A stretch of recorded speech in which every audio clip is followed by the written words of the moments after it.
Paula's Choice Liquid Exfoliant is a favorite among so many skincare enthusiasts, and with more than 47,000 5-star ratings on Amazon, this liquid exfoliant is one of the most popular exfoliators out there.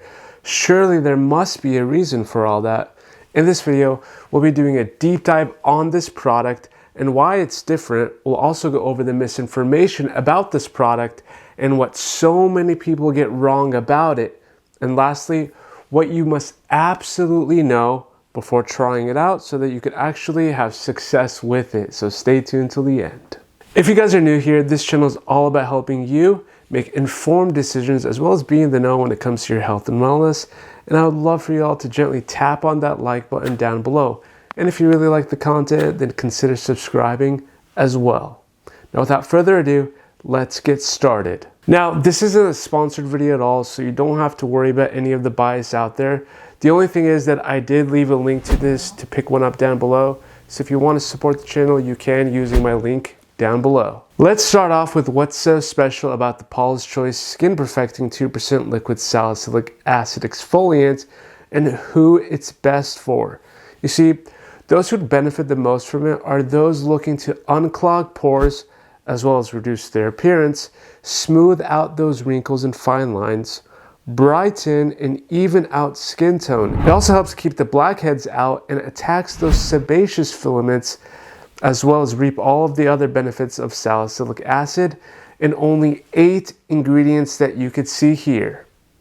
Of these 8 ingredients, I want to look at 2 that really stand out and make this product unique.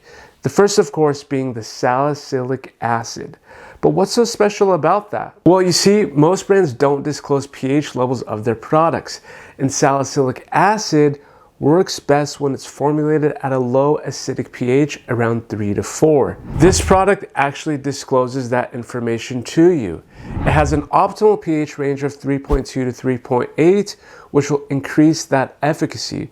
Not only that, this is a salicylic acid leave-on product and not a rinse-off product, and it doesn't contain any of those microparticles, you know, those little scrubbing beads that are in other exfoliators that are harsh and damaging.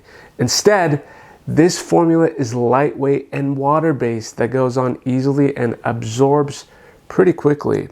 Secondly, we have the green tea.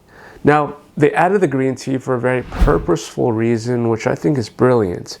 The green tea is in the form of camelia oleifera, which will help counteract the irritation from salicylic acid, especially those who are easily prone to it. It has those anti-aging benefits since the antioxidants called catechins that are in the green tea help protect the skin from free radicals that cause aging. And it also helps with sunspots and sun damage on the face too.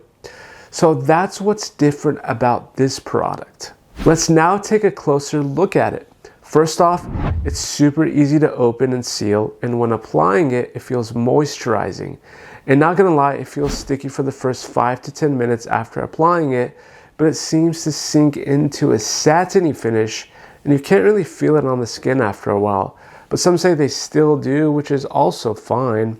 You only need a few drops of this, and the bottle design ensures that you don't go overboard with it. But if it's coming off too sticky, you're probably using too much. And the best way to use it is to really start off with applying it once or twice a week if it's your first time with chemical exfoliants. Then work up to every other day for about 2 weeks. Pay close attention to how your skin responds to it. Then work to using it once a day for another 2 weeks. Now, technically you can then go for twice a day, but I personally think that's too much exfoliation. And feel free to let me know what your thoughts are though. Is that too much? But you definitely do not want to start with twice a day if it's your first time, because you can cause burning and you don't want that. And I do think personally that that sweet spot is 2 to 3 times a week to ensure irritation doesn't go unmanageable. For the daytime, start with the gentlest cleanser you have. I use the Cetaphil Sensitive one, and then finish with SPF 30 or more.